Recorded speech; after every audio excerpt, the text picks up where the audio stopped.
മറയേണ്ടതോർത്ത് ചന്ദ്രനക്ഷത്രാദികൾ വിതുമ്പുമ്പോൾ മാറ്റമില്ലാതെങ്ങും വിരാജിക്കും ദൈവമേ, അങ്ങയെ വാഴ്ത്തുന്നു ഞങ്ങൾ. ഉദിച്ചെങ്ങും പ്രഭതൂകും പാരിലെ സൂര്യരശ്മിയേക്കാൾ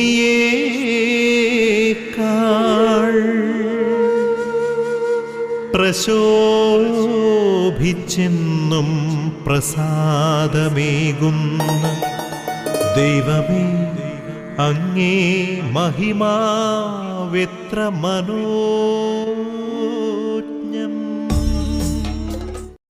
ഇന്നത്തെ പ്രഭാത വിരുന്നിലേക്ക് ലോകമെമ്പാടുമുള്ള ഗുഡ്നസ് ടിവിയുടെ എല്ലാ മാന്യ പ്രേക്ഷകർക്കും ഹൃദ്യമായ സ്വാഗതം. ഒരു മനോഹരമായ പ്രഭാതം കൂടി കാണുവാനായിട്ടുള്ള ഭാഗ്യം നമുക്കെല്ലാവർക്കും ലഭിച്ചതിനെ ഓർത്ത് ദൈവത്തിന് നമുക്ക് പ്രത്യേകം നന്ദി പറയാം. ദൈവത്തിൻ്റെ വലിയ കൃപയാലും അനുഗ്രഹത്താലുമാണ് ഈ പ്രഭാതത്തിലേക്ക് പ്രവേശിക്കുവാനായിട്ട്, ഈ പ്രകൃതിയുടെ സൗന്ദര്യം ഈ പ്രഭാതത്തിൽ ആസ്വദിക്കുന്നതിനായിട്ട് നമുക്കെല്ലാവർക്കും ഇടയായത്. ഈ വലിയ ദൈവത്തിൻ്റെ ദാനത്തെ ഓർത്ത് നമുക്ക് ദൈവത്തെ സ്തുതിക്കാം, ദൈവത്തെ ആരാധിക്കാം, ദൈവത്തിന് നന്ദി പറയാം. ദൈവം സൃഷ്ടിച്ച ഈ പ്രപഞ്ചത്തിലെ സകല ചരാചരങ്ങളോടും ജീവജാലങ്ങളോടും ചേർന്ന് നമുക്കും ഈ പ്രഭാതത്തിൽ ദൈവത്തെ സ്തുതിക്കുന്നതിനും ആരാധിക്കുന്നതിലും ദൈവത്തിന് നന്ദി പറയുന്നതിലും ആനന്ദം കണ്ടെത്തുന്നതിനായിട്ട് സാധിക്കട്ടെ. പ്രിയപ്പെട്ടവർ, ഈ പ്രഭാതത്തിൽ നമ്മളായിരിക്കുമ്പോൾ, ദൈവത്തിൻ്റെ സന്നിധിയിലായിരിക്കുമ്പോൾ, നമ്മുടെ സമ്യയായ പരിശുദ്ധ കന്യകാമറിയത്തിൻ്റെ മാധ്യസ്ഥം നമുക്ക് പ്രത്യേകമായിട്ടും അപേക്ഷിക്കാം. നമ്മോട് കൂടെ ആയിരുന്നു കൊണ്ട് നമ്മെ നയിക്കുകയും നിയന്ത്രിക്കുകയും നമ്മെ വളർത്തുകയും ചെയ്യണമേ എന്ന് നമുക്ക് പ്രത്യേകമായിട്ടും പ്രാർത്ഥിക്കാം. നന്മ നിറഞ്ഞ മറിയമേ സ്വസ്തി, കർത്താവ് നിന്നോടുകൂടെ, സ്ത്രീകളിൽ നീ അനുഗ്രഹിക്കപ്പെട്ടവളാകുന്നു. നിൻ്റെ ഉദരത്തിൻ്റെ ഫലമായി ഈശോ അനുഗ്രഹിക്കപ്പെട്ടവനാകുന്നു. പരിശുദ്ധ മറിയമേ തമ്പുരാൻ്റെ അമ്മേ, പാപികളായ ഞങ്ങൾക്ക് വേണ്ടി എപ്പോഴും ഞങ്ങളുടെ മരണസമയത്തും തമ്പുരാനോട് അപേക്ഷിച്ചു കൊള്ളണമേ.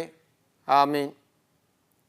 പ്രിയപ്പെട്ടവരെ, ഈ പ്രഭാതത്തിൽ നമ്മളായിരിക്കുമ്പോൾ വിവാഹപ്രായമായിട്ടും യോജിച്ച ഒരു ജീവിത പങ്കാളിയെ കണ്ടെത്താൻ സാധിക്കാതെ കഴിയുന്ന എല്ലാ യുവതീ യുവാക്കന്മാരെയും നമുക്ക് സമർപ്പിച്ച് പ്രാർത്ഥിക്കാം. ഒരു കണക്കനുസരിച്ച് സിറോ മലബാർ സഭയിൽ തന്നെ ഏകദേശം 1.5 ലക്ഷത്തോളം യുവതീ യുവാക്കന്മാർ കല്യാണം കഴിക്കണമെന്ന് ആഗ്രഹമുണ്ടായിട്ടും പല കാരണങ്ങളാൽ വിവാഹം നടക്കാതെ ഉള്ള ഒരു സാഹചര്യമുണ്ടെന്ന് കാണുന്നതിനായിട്ട് ഇടയായി. അവരെല്ലാവരെയും നമുക്ക് കർത്താവിൻ്റെ കരങ്ങളിൽ സമർപ്പിച്ച് പ്രാർത്ഥിക്കാം. അനുയോജ്യരായ ജീവിത പങ്കാളിയെ നൽകി അവരെ എല്ലാവരെയും അനുഗ്രഹിക്കണമേ എന്ന് അവരെല്ലാവരെയും സമർപ്പിച്ച് നമുക്ക് ഈ പ്രഭാതത്തിൽ പ്രാർത്ഥിക്കാം. കർത്താവിൻ്റെ വചനം ശ്രവിക്കുന്നതിനായിട്ട് ഈ പ്രഭാതത്തിൽ നമുക്ക് ഒരുങ്ങാം. ദൈവത്തിൻ്റെ വചനം മജ്ജയിലും മാംസത്തിലും തുളച്ചു കയറുന്നതാണ്, അസ്ഥിബന്ധങ്ങളിലേക്കൊക്കെ തുളച്ചു കയറുന്നതാണ്. ആ വചനത്താൽ നമ്മെ പൂരിതരാക്കണമേ എന്ന് നമുക്ക് പ്രാർത്ഥിക്കാം. പരിശുദ്ധാത്മാവിൻ്റെ അഭിഷേകം നമ്മളെല്ലാവർക്കും നൽകണമേ എന്ന് നമുക്ക് പ്രാർത്ഥിക്കാം. ആത്മീയ അഭിഷേകം നമ്മുടെ ജീവിതത്തിൽ ഉണ്ടാകുമ്പോഴാണ് വചനം പ്രഘോഷിക്കുന്നതിനും വചനമനുസരിച്ച് ജീവിക്കുന്നതിനുമുള്ള ശക്തി നമുക്കെല്ലാവർക്കും ലഭിക്കുന്നത്. ആത്മീയ അഭിഷേകത്താൽ നമ്മെ എല്ലാവരെയും നിറയ്ക്കണമേ എന്ന് നമുക്കിപ്പോൾ സമർപ്പിച്ച് പ്രാർത്ഥിക്കാം. പരിമളത്തിനുറവയാം നറുസൗരഭ്യമാകട്ടെ ഞങ്ങളുമീ മണ്ണിൽ.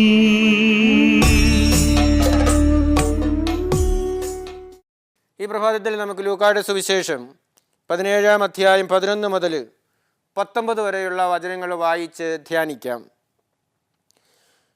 ജെറുസലേമിലേക്കുള്ള യാത്രയിൽ അവൻ സമരിയായ്ക്കും ഗലീലയ്ക്കും മധ്യേ കടന്നു പോകുകയായിരുന്നു. അവനൊരു ഗ്രാമത്തിൽ പ്രവേശിച്ചപ്പോൾ അകലെ നിന്നിരുന്ന 10 കുഷ്ഠരോഗികൾ അവനെ കണ്ടു. അവർ സ്വരമുയർത്തി, യേശുവേ ഗുരു, ഞങ്ങളിലെ കനിയണമേ എന്ന് അപേക്ഷിച്ചു. അവരെ കണ്ടപ്പോൾ അവൻ പറഞ്ഞു, പോയി നിങ്ങളെ തന്നെ പുരോഹിതന്മാർക്ക് കാണിച്ചു കൊടുക്കുവിൻ. പോകും വഴി അവർ സുഖം പ്രാപിച്ചു. അവരിലൊരുവൻ താൻ രോഗവിമുക്തനായി എന്ന് കണ്ട് ഉച്ചത്തിൽ ദൈവത്തെ സ്തുതിച്ചുകൊണ്ട് തിരിച്ചു വന്നു.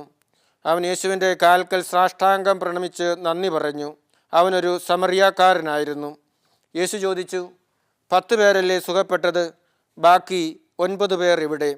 ഈ വിജാതീയനല്ലാതെ മറ്റാർക്കും തിരിച്ചു വന്ന് ദൈവത്തെ മഹത്വപ്പെടുത്തണം എന്ന് തോന്നിയില്ലേ? അനന്തരം യേശു അവനോട് പറഞ്ഞു, എഴുന്നേറ്റ് പൊയ്ക്കൊള്ളുക, നിന്റെ വിശ്വാസം നിന്നെ രക്ഷിച്ചിരിക്കുന്നു. എവിണ്ടൻ ഓൺ ദ മൗണ്ടൻ എന്ന പുസ്തകത്തിൽ വിൻസ്റ്റൺ പിയേഴ്സ് പറയുന്ന ഒരു സംഭവമുണ്ട്. ഒരിക്കൽ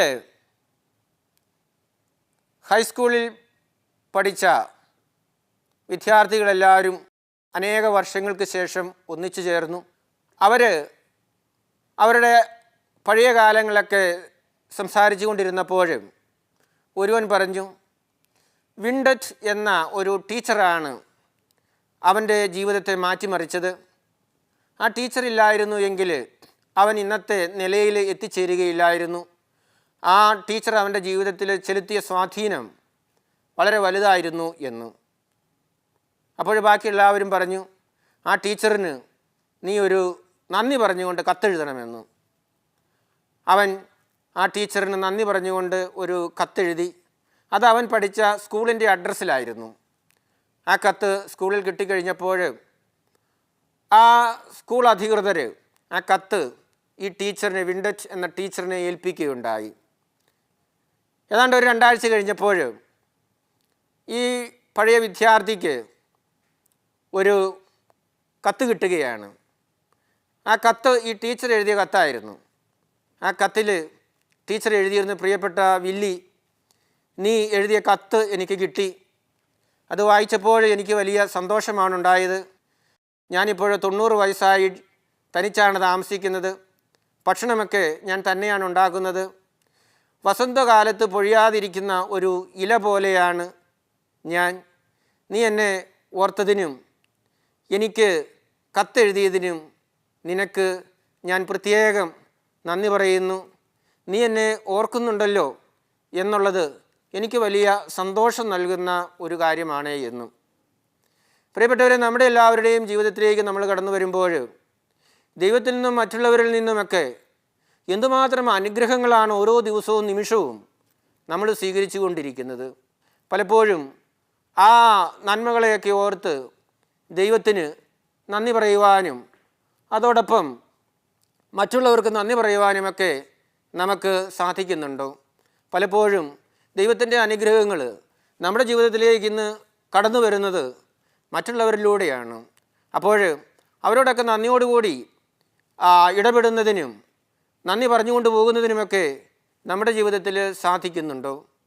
ഈ ടീച്ചറിൻ്റെ കത്തിൽ നിന്ന് നമുക്ക് മനസ്സിലാക്കാൻ സാധിക്കുന്നത്, ഈ ടീച്ചർ അത്രയും കാലഘട്ടം അനേകം കുട്ടികളെ പഠിപ്പിച്ചെങ്കിലും ഈ ഒരു കുട്ടി മാത്രമാണ് അവർ ചെയ്ത സേവനത്തെ ഓർത്ത് അവർക്ക് നന്ദി പറഞ്ഞ് കത്തെഴുതിയത് എന്നാണ് നമുക്ക് മനസ്സിലാക്കാനായിട്ട് സാധിക്കുന്നത്. വചനഭാഗത്ത് നമ്മൾ വായിച്ചു കേട്ടതും അതുതന്നെയാണ്. 10 കുഷ്ഠരോഗികളെ കർത്താവ് സുഖപ്പെടുത്തി. അതിൽ ഒരാൾ മാത്രമേ തിരിച്ചു വന്ന് ദൈവത്തെ മഹത്വപ്പെടുത്തുന്നതിനായിട്ട് നന്ദി പറയുന്നതിനായിട്ട് തയ്യാറായുള്ളൂ. പല കാരണങ്ങളായിരിക്കാം മറ്റുള്ളവർക്ക് നന്ദി പറയുവാനായിട്ട് വരാനായിട്ട് തോന്നാതിരുന്നത്. ചിലപ്പോൾ അവർ വിചാരിച്ച് കാണും, ഇത് രോഗം മാറിയത് ശരിയാണോ ഇല്ലയോ എന്ന് കുറച്ചും കൂടി കാത്തിരുന്ന് കാണാം. അതല്ലെങ്കിൽ ഈ രോഗം ശരിക്കുള്ളൊരു രോഗമായിരുന്നോ, അല്ലെങ്കിൽ ഇവിടെ വരുന്നതിന് മുമ്പ് തന്നെ ഇത് രോഗസൗഖ്യം ലഭിച്ചിരുന്നോ, ഇനി പുരോഹിതന്മാരുടെ ഇടപെടലിലൂടെയാണോ ഇത് സാധ്യമായത്? ഇങ്ങനെയുള്ള പല ചിന്തകളായിരിക്കാം അവരിൽ നന്ദിയുടേതായിട്ടുള്ള ഒരു വികാരം ഉണ്ടാക്കുന്നതിന് ഇടയാക്കാതെ പോയത്. നമ്മുടെ ജീവിതത്തിലേക്ക് കടന്നു വരുമ്പോഴും നമ്മുടെ ജീവിതത്തിൽ ലഭിക്കുന്ന അനുഗ്രഹങ്ങളെക്കുറിച്ചൊക്കെ ഓർക്കുമ്പോൾ നന്ദി പറയാൻ നമുക്ക് സാധിക്കാതെ പോകുന്നത് നമുക്ക് കിട്ടുന്ന അനുഗ്രഹങ്ങളെ നിസ്സാരമായിട്ട് നമ്മൾ കാണുന്നത് കൊണ്ടാണ്. പലപ്പോഴും നമുക്ക് കിട്ടുന്ന അനുഗ്രഹങ്ങളെ അതിൻ്റെ ശരിയായ ഗൗരവത്തിലും അർത്ഥത്തിലും എടുക്കുന്നതിലും നമുക്ക് സാധിക്കാതെ പോകുന്നു. അതുകൊണ്ടാണ് നമ്മൾ പലപ്പോഴും ഇങ്ങനെയുള്ള അവസരങ്ങളിൽ നന്ദി പ്രകടിപ്പിക്കുന്നതിന് സാധിക്കാതെ അല്ലെങ്കിൽ വൈമുഖ്യം കാണുന്നതിനായിട്ട് ഇടയാകുന്നത്. പ്രസിദ്ധ ചിന്തകനായിരുന്ന G.K. ചെസ്റ്റർട്ടൺ പറയുന്നതനുസരിച്ച് ജീവിതത്തിലെ മർമ്മപ്രധാനമായിട്ടുള്ള കാര്യമെന്ന് പറയുന്നത് നമ്മുടെ ജീവിതത്തെ നമ്മൾ നന്ദിയോടെ കാണുന്നുണ്ടോ എന്നുള്ളതാണ്. പലരുടെയും ഇടപെടലിൻ്റെയും സഹായത്തിൻ്റെയും അനുഗ്രഹത്തിൻ്റേതുമൊക്കെ ആണ് നമ്മുടെ ജീവിതം എന്ന കാര്യം ഓർത്തുകൊണ്ട് പോകുന്നതിന് പലപ്പോഴും ജീവിതത്തിൽ നമുക്ക് സാധിക്കുന്നില്ല. നമ്മുടെ ജീവിതത്തിൽ ഏറ്റക്കുറച്ചിലുകളൊക്കെ ഉണ്ടാകും. അങ്ങനെയൊക്കെയുള്ള അവസരത്തിൽ പലപ്പോഴും നമ്മൾ കിട്ടാതെ പോയതിനെ ഓർത്ത് ദുഃഖിക്കുകയും വേദനിക്കുകയും സങ്കടപ്പെടുകയും ഒക്കെയാണ് ചെയ്യുന്നത്. കിട്ടിയതിനെ ഓർത്ത് ദൈവത്തിന് നന്ദി പറഞ്ഞുകൊണ്ട് പോകുന്നതിനായിട്ട് പലപ്പോഴും നമുക്ക് നമ്മുടെ ജീവിതത്തിൽ സാധിക്കുന്നില്ല. എന്നാൽ നമ്മുടെ ചിന്ത എപ്പോഴും പ്രധാനമായിട്ടും പോകേണ്ടത് നമ്മുടെ ജീവിതത്തിൽ ലഭിച്ചിട്ടുള്ള കൃപകളെയും അനുഗ്രഹങ്ങളെയും ഓർത്തുകൊണ്ടാകണം. അങ്ങനെ പോയാൽ മാത്രമേ ഉള്ളൂ നമ്മുടെ ഹൃദയവും ജീവിതവും നന്ദി നിറഞ്ഞ ഹൃദയവും ജീവിതവുമൊക്കെ ആയിട്ട് മാറുന്നതിനായിട്ട് സാധിക്കുകയുള്ളൂ.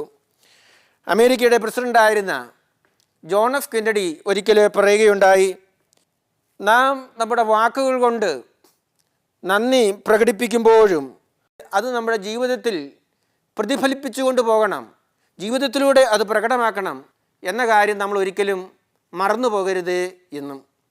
പ്രിയപ്പെട്ടവർ, നമ്മുടെ ജീവിതത്തിൽ ദൈവത്തിലൂടെയും മറ്റുള്ളവരുടെയും ലഭിച്ച അനുഗ്രഹങ്ങളെ, നന്മകളെ നന്ദിയോടെ ഓർക്കുകയും അത് ജീവിതത്തിലൂടെ പ്രകടിപ്പിച്ചുകൊണ്ട് പോവുകയും ചെയ്യുന്ന ആളുകളായിട്ട് മാറുന്നതിനായിട്ട് നമുക്ക് പരിശ്രമിക്കാം. പിതാവേ, സ്നേഹാഗ്നിയാൽ ജ്വലിക്കട്ടെ മക്കളാ ഞങ്ങളെല്ലാം.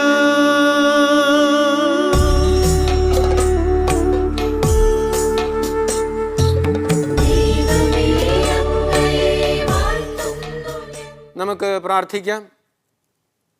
പിതാവും പുത്രനും പരിശുദ്ധാത്മാവുമായ ത്രിത്വൈക ദൈവം ഈ ദിവസം മുഴുവനും നമ്മളെ സമർത്ഥമായിട്ടും അനുഗ്രഹിക്കട്ടെ. നമ്മുടെ അമ്മയായ പരിശുദ്ധ കന്യകാമറിയത്തിൻ്റെ മാധ്യസ്ഥം നമുക്ക് ശക്തിയായിട്ട് നമ്മുടെ കൂടെ ഉണ്ടാകട്ടെ. തിരുക്കുടുംബത്തിൻ്റെ കാവൽക്കാരനായ മാർ യോസേപ്പ് കാവലായിട്ട് നമ്മുടെ കൂടെ എപ്പോഴും ഉണ്ടായിരിക്കട്ടെ.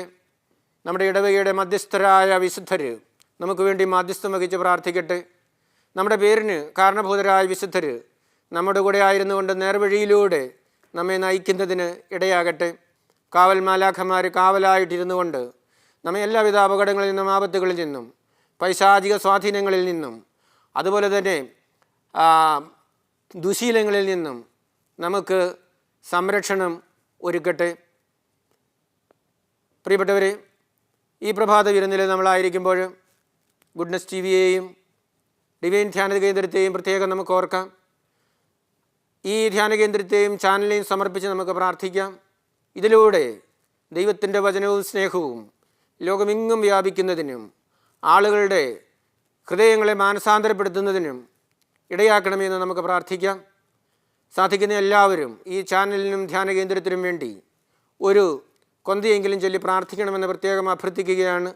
മരിയൻ കുടാരങ്ങളിലിരുന്ന് പ്രാർത്ഥിക്കുന്ന സഹോദരങ്ങളോട് ചേർന്ന് നമുക്കും ഈ ധ്യാന കേന്ദ്രത്തെയും ചാനലിനെയും സമർപ്പിച്ച് പ്രാർത്ഥിക്കാം.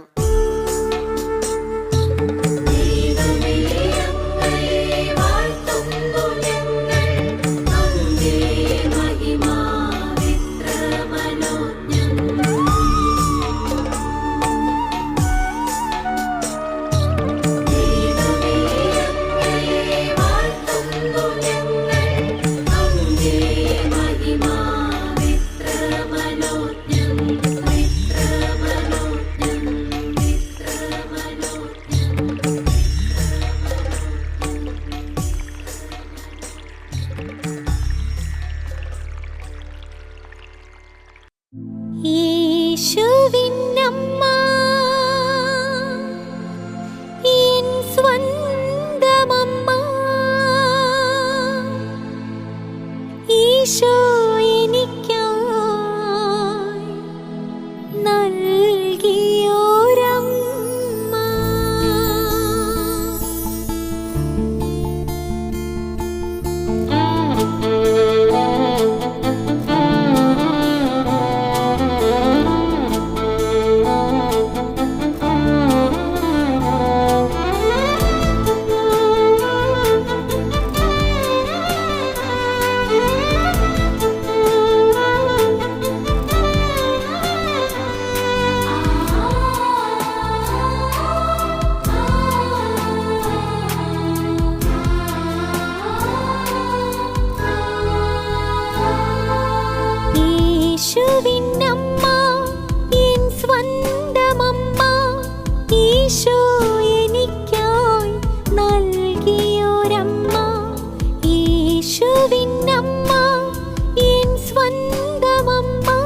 നമ്മുടെ കർത്താവ് ഈശോ മിശിഹായുടെ കൃപയും പിതാവായ ദൈവത്തിൻ്റെ സ്നേഹവും പരിശുദ്ധാത്മാവിൻ്റെ സഹവാസവും നാം എല്ലാവരോടും കൂടെ ഉണ്ടായിരിക്കട്ടെ, ഇപ്പോഴും എപ്പോഴും എന്നേക്കും. ആമീൻ. ഈ പ്രഭാത വിരുന്നിൽ എന്നോടൊപ്പം പങ്കുചേർന്ന ഗുഡ്നസ് ടിവിയുടെ എല്ലാ മാന്യ പ്രേക്ഷകർക്കും എൻ്റെ പേരിലും ഗുഡ്നസ് ടിവിയുടെ പേരിലും പ്രത്യേകം നന്ദി പറയുന്നു. ദൈവം നിങ്ങളെല്ലാവരെയും സമൃദ്ധമായിട്ടും അനുഗ്രഹിക്കട്ടെ. ഒരു നല്ല പ്രഭാതവും നല്ല ദിവസവും നിങ്ങൾക്കേവർക്കും നേർന്നുകൊണ്ട് നിർത്തട്ടെ. നന്ദി.